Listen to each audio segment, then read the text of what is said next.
బండి భగీరథను పోలీసులు అరెస్ట్ చేశారు. సీఎం రేవంత్ రెడ్డి భగీరథను అరెస్ట్ చేశామని పోలీసులు చెప్పారు. పోలీసులు చెప్పిందే నమ్ముతా, అప్పగిస్తే ఇంటికి పోలీసులను పిలిచి అప్పగించాల్సింది ఉంటే అప్పా జంక్షన్ వద్ద భగీరథను పోలీసులు అరెస్ట్ చేశారు. అప్పా జంక్షన్ ఏమైనా బండి సంజయ్ ఇల్లా అని తెలంగాణ ముఖ్యమంత్రి రేవంత్ రెడ్డి మండిపడ్డారు. సిబ్బంది చెప్పిందే నేను ఒకవేళ సరెండర్ చేస్తే వాళ్ళ పిల్లవాడిని వాళ్ళ ఇంట్లో పెట్టుకొని పోలీసులను పిలిపించి అప్పచెప్తారు. అప్పా జంక్షన్ మీ ఇల్లా నా ఇల్లా? రోడ్డు మధ్యలో పోలీసులు నాకాబందీ చేసి వెహికల్స్ని చెక్ చేస్తున్నప్పుడు అప్పా జంక్షన్లో బండి భగీరథ పోలీసులకు చిక్కిండు. ఇది మా పోలీసులు నాకు చెప్పింది. నిజంగానే అతన్ని సరెండర్ చేసేది ఉంటే అతను ఎక్కడున్నాడో అక్కడికి ఈడ మా అబ్బాయి ఉన్నాడు, మీరు వచ్చి పోలీసులు ఇతన్ని సరెండర్ చేసుకోండి అని చెప్పిండ్రు అనుకోండి, అప్పుడు మనం సరెండర్ అనుకోవచ్చు. రోడ్డు మధ్యలో పోలీసులు అతన్ని కస్టడీలోకి తీసుకొని మేము అరెస్ట్ చేసినామని పోలీసులు చెప్తుంటే నేను పోలీసుల మాట నమ్మాలనా లేకపోతే రాజకీయ నాయకుల మాట నమ్మాలనా? మీరు చెప్పండి.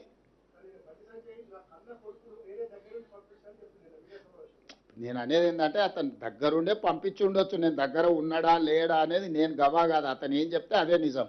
ఎందుకంటే వాళ్ళిద్దరు ఒక దగ్గర ఉన్నారా లేదా, 5 రోజులు అబ్స్కాండ్ అయినప్పుడు తండ్రి కొడుకులు ఒకే ఇంట్లో ఉన్నారా లేరా, ఇది కాదు కదా. మేము చాలా సిస్టమేటిక్గా విశ్లేషించుకొని కంప్లైంట్ వచ్చిన వెంబడే ఎఫ్ఐఆర్ చేసి ఒక పద్ధతి ప్రకారం ఈరోజు ప్రభుత్వం చర్యలు తీసుకున్నది. మా చర్యల్ని ప్రజలు కానీ కోర్టు కానీ ఎవరు తప్పుపట్టలే. కేటీఆర్ జడ్జిగా, ఆర్ఎస్ ప్రవీణ్ కుమార్ ఐఓగా ఈయన విచారణ చేసిండు, ఆయన శిక్ష విధించేసిండు. అసలు ఏం సిగ్గు కూడా పడారంటే అసలు ఇంత సిగ్గు తప్పిపోయిన వీళ్ళనంటే నాకు అర్థమే అవుతలేదు. ఇప్పుడు ప్రభుత్వానికి పోలీసులకు చట్టాలు ఉన్నాయి. ఫోక్సో కేసులా ఫిర్యాదు రాగానే ఎఫ్ఐఆర్ చేయాలా? 0 మీద ఎఫ్ఐఆర్ చేసినాం. ఎఫ్ఐఆర్ చేసిన తర్వాత పేరెంట్ స్టేట్మెంట్ చేసినాం. 24 అవర్స్లో అమ్మాయి స్టేట్మెంట్ రికార్డ్ చేయాలి.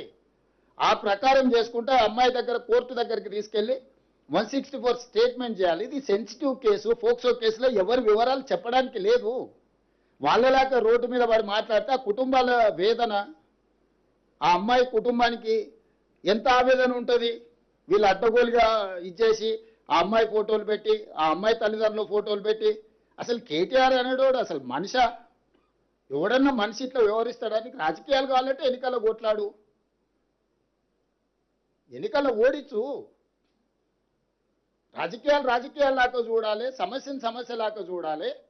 ఇది ఒక మైనర్ గర్ల్కి సంబంధించిన ఇష్యూ, దీంట్లో రాజకీయాలకు ఎందుకు?